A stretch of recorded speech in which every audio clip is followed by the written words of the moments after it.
As the year continues and we get closer and closer to the launch of PlayStation 5, we're left wondering about some of its secondary features, specifically backwards compatibility.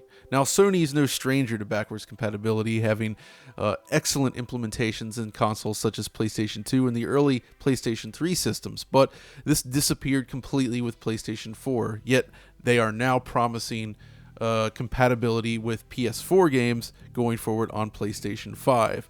But there are some caveats around this. So I wanted to discuss some games that could benefit from PlayStation 5 backwards compatibility while also looking at the limitations and place some realistic expectations on what we can expect. And to do that, I am joined by the legendary Richard Ledbetter. Legendary. Hello, John. How are you? My equally legendary colleague. Oh, I'm doing wonderful. And yeah, looking back over this library again, it did get me thinking about all the lovely enhancements we might get. But I guess we have to temper expectations first with a little dose of reality and consider the potential limitations. Yeah, okay, so where do we start here?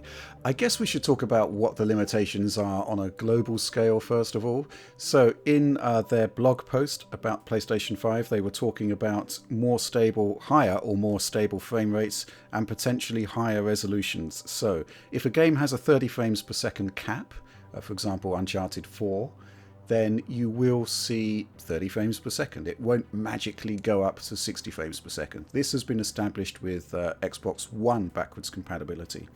It potentially higher resolutions. I think they're saying potentially there because if a game has a dynamic resolution scale, then it will have higher resolutions simply by virtue of having access to more GPU power, as we've seen on Xbox One X. So yeah, there's that. But there's still some confusion here. I mean, there was concern about Mark Cerny's revelations in his developer presentation about backwards compatibility. There was talk of only, the top 100 PlayStation 4 games, a subset of those, a majority of those, would be playable on PlayStation 5. But then there was concern as to whether it will actually roll out to all games. And I've been looking at this blog post update, which attempted to clarify what was being said in that presentation. On the face of it, they're saying that the majority of the 4,000 plus PlayStation 4 titles will be playable on PS5, but there's no timescale put onto this. So I don't know. What do you make of this, John? It's all very confusing. Yeah, so I guess the first thing that comes to mind is the way that boost mode was handled, in the sense that Sony kind of like waffled around with it and made it seem like, there might be issues, but in reality it actually worked extremely well.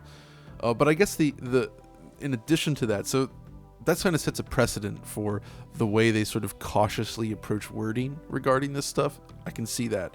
But then there's also sort of the concern or question of whether games will run in some sort of PS4 mode versus like actually taking advantage of the extra hardware. Like perhaps the smaller subset of games they're referring to are games that are confirmed to work with the full clocks of the PlayStation 5 versus those that sort of run in a true backwards compatible mode at a lower clock rate. And that's kind of where I'm confused here right now. Yeah, I mean, in theory, you would hope that hardware backward compatibility would use PS4 and PS4 Pro modes, as you can see in Mark Cerny's slide here, as a fallback, so we have full compatibility out of the box. I think that's kind of the perception people have at the moment, and that the top 100 most played PS4 titles that Cerny was talking about were those that were running enhanced with a boost mode.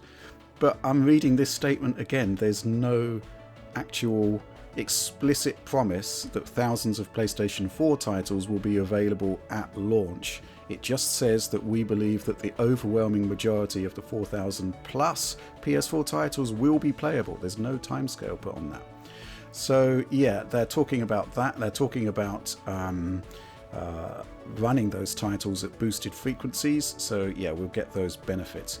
But also curious is that they're talking about evaluating games on a title-by-title basis to spot any issues that need adjustment from the original software developers, which is a fascinating contrast to what happens on Xbox, where basically Microsoft's compatibility team take care of everything and the original software developer is not involved at all.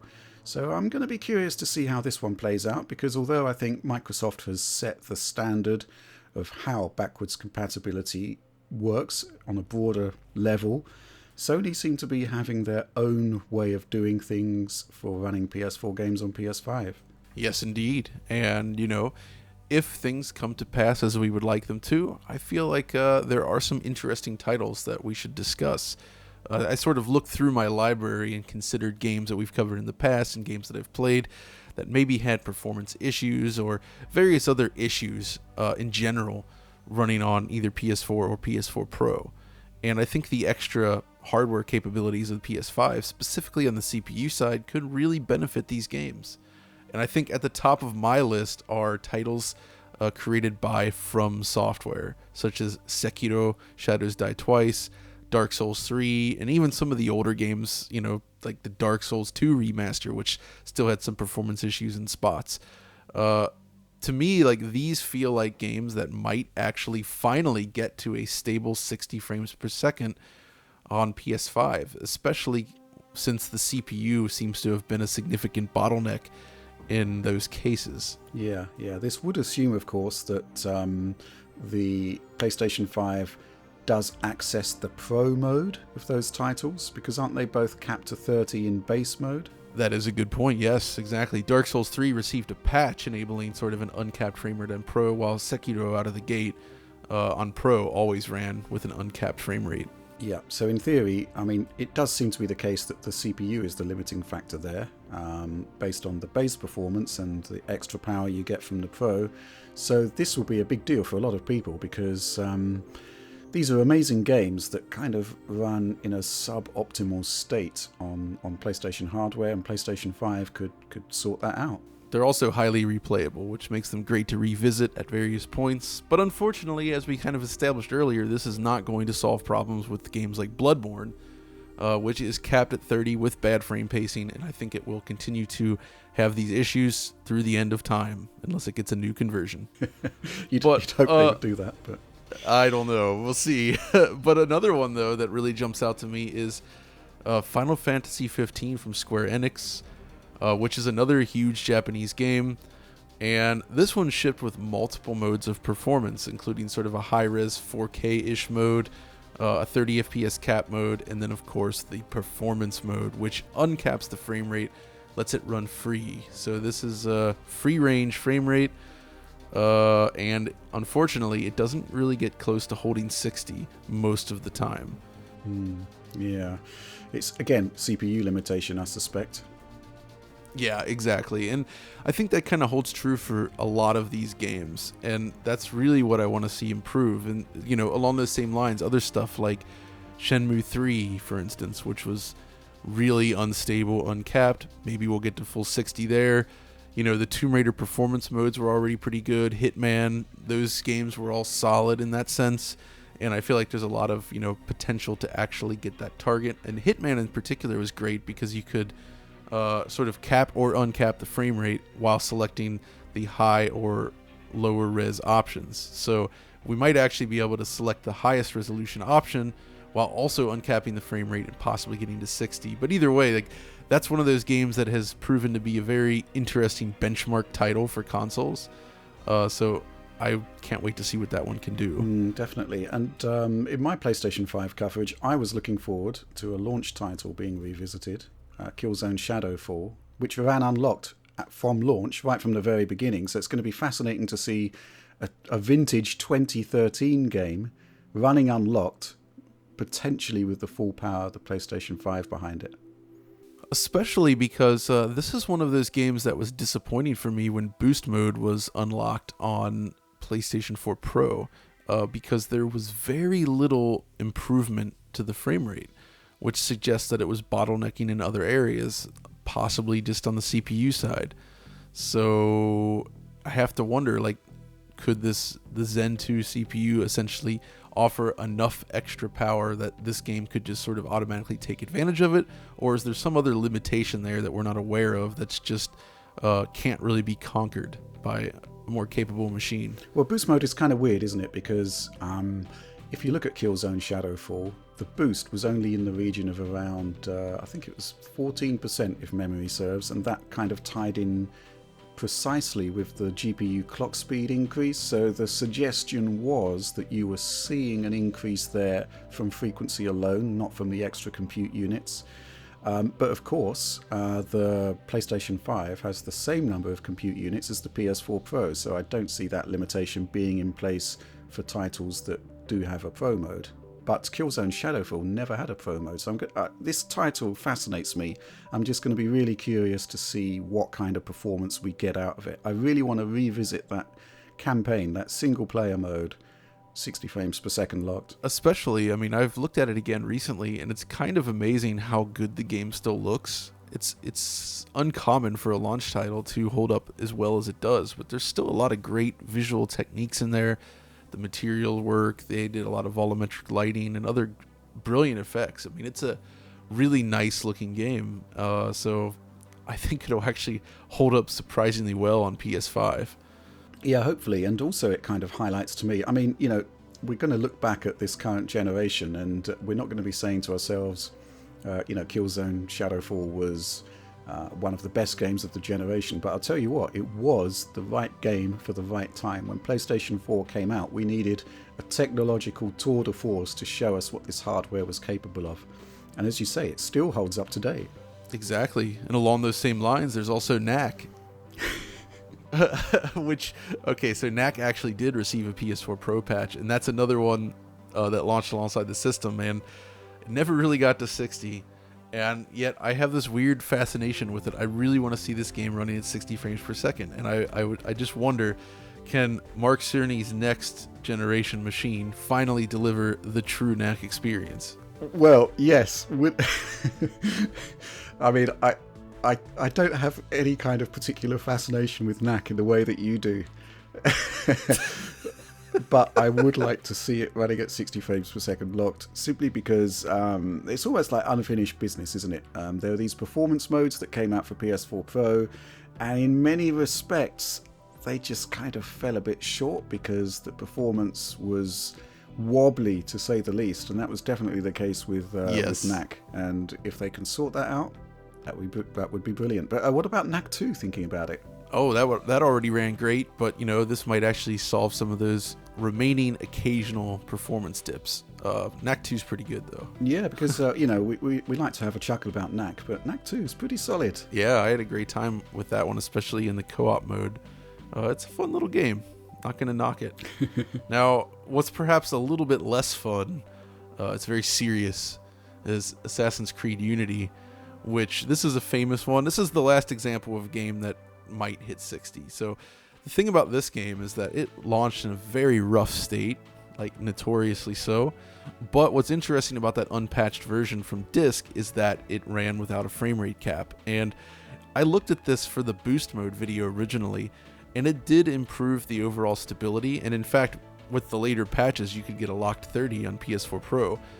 But what about that unlocked version? Like, I really want to see how high it can go, because, I mean, theoretically, even if we do get significantly better performance, it's still the unpatched version of Assassin's Creed Unity, so you're in for a rough time. But just how far can it go? I really must know. Yeah, I would really like to see a locked 60 frames per second on that, and it does. I guess it really is a question of whether it will let us run unpatched code. We can do it on Xbox, but you kind of have to force it not to update. Yeah. And on Xbox One X, we did see periods where it would run at 60 frames per second, but as soon as you went out into a CPU limited area, which is most of the game, then the frame rate did drop. But yeah, I'm kind of really interested to see how that's going to run on PlayStation 5. And you'll remember when we were at Microsoft and we were talking about backwards compatibility, I did mention AC Unity unpatched to them. And there were some knowing nods there. So, if it doesn't happen on PlayStation 5, at least Microsoft have had the heads up. We have given them the heads up. We will be testing that. What a game.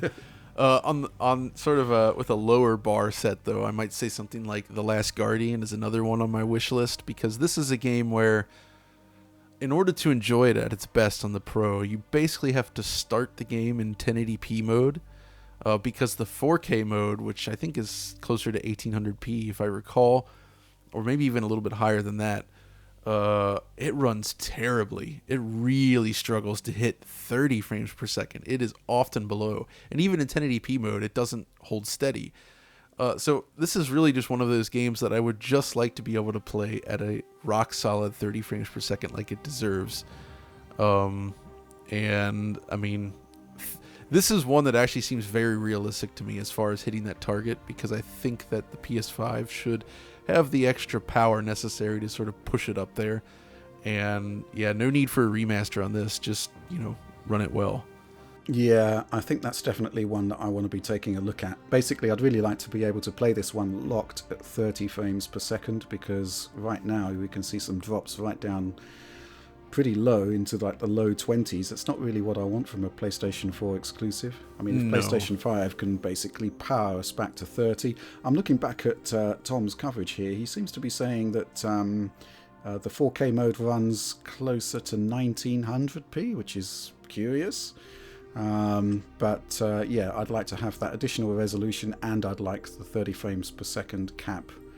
Yes, absolutely. So, yeah, definitely. That's one that I think we're going to be targeting right from the get-go there. So actually very few first-party PlayStation 4 exclusives that do have anything less than very good, consistent performance. But this is definitely one of them. It's definitely one that we need to check out. Absolutely. Another one, though, that's a very different situation, is one that I think that you can speak best of, because I haven't played a lot of this, and that's Just Cause 3. Wow. Just Cause 3. Basically, it's a nightmare in terms of CPU utilization, and the physics systems just cause the game to collapse to a grinding halt. So yeah, you can drop beneath 20 frames per second on that in the worst case scenarios. It's not particularly great, but it is a good game, and I really enjoy it on PC, and it really should be better on console. So I'm hoping, this is going to be more of an academic test, I think, just to see what PlayStation 5 can do with the Zen 2 core, overhauling what the Jaguars are attempting to do in this generation. That's right. So yeah, this one is going to be quite interesting, because the performance when things really kick off, it's just so bad. The physics system for Just Cause 4 was completely overhauled. Basically, they went for far more parallelism across all cores there. I think the developers were telling me JC3 essentially just had 2 cores running for physics, which obviously didn't work very well. No. But Just Cause 4 actually is an interesting one. I've not looked at it for a while, and I understand that it's been patched since I did look at it and checkerboard rendering was added. But Just Cause 4 performance was actually really good on that, on PlayStation 4 and PS4 Pro. But it was limited in terms of resolution, which kind of leads us on to our next topic, dynamic resolution scaling. Just Cause 4 would actually drop to 720p when I first looked at it on the base PS4, which is something you don't typically associate with the platform. So this is another potential route forward for PlayStation 5 to take games that use dynamic resolution scaling and basically max them out, max them to their upper bounds, because you've got this huge boost in GPU power. Yeah, and I think, we'll see some improvements there, but there really aren't that many PS4 Pro games that push the resolution that high, so I think it'll just kind of stabilize things. Of course, the old Doom 2016 and the Doom Eternal would be good examples of games that might just run at a higher resolution. They did in the past when we went from base to pro, and I think it'll happen again.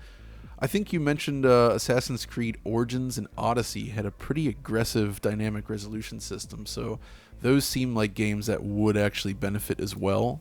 Yeah, I think there's a certain level of expectation management here. We've kind of been bigging up games on Xbox One X with DRS running a lot better on Xbox Series X. The reason being is that the DRS window on Xbox One X is typically a lot wider than it is on PlayStation 4 Pro. So, for example, if we look at Wolfenstein, the new Colossus, it tops out at 2160p on Xbox One X. But PlayStation 4 Pro, it only tops out at 1440p, and no matter what level of GPU power the PlayStation 5 brings to the table, it's highly unlikely that we'll see higher than 1440p, because that's a hard-coded in upper bounds. So I think there is going to be some expectation management required on these titles that will have a higher resolution. I think possibly because the PS4 Pro had quite a profound memory limitation. There wasn't a huge amount of extra RAM given to developers to do their 4K rendering, and this did inevitably lead to a lot of titles that had kind of artificially low 1440p upper bounds in DRS. There will be some titles that should do a lot better, and I mentioned AC Origins and Odyssey because I think they do go higher. We just don't know how much higher at the moment because we haven't seen the PlayStation code given a huge amount of horsepower, but I am expecting to see some boosts there.